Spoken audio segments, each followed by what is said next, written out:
এত গরম, এত তাপ।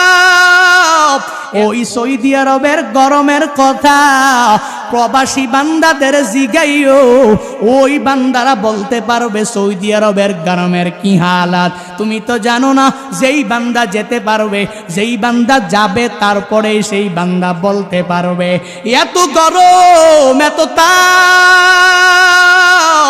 এত তাপের মধ্যেও প্রবাসীরা যেই পরিমাণ কষ্ট করে, ওই প্রবাসীদেরকে মাঝে মাঝে টেলিফোন করে জিজ্ঞাসা করবেন গরমের কি হালাত, সৌদি আরবের গরমের কি হালাত একটু বলো না। তখন বুঝতে পারবা ওই তাবুকের যুদ্ধের সময়ে কি পরিমাণ গরম, কি পরিমাণ গরম আবহাওয়া। বলে আসমান থেকে অগ্নি বৃষ্টিগুলো মনে হলো নিচের মধ্যে পড়তেছে।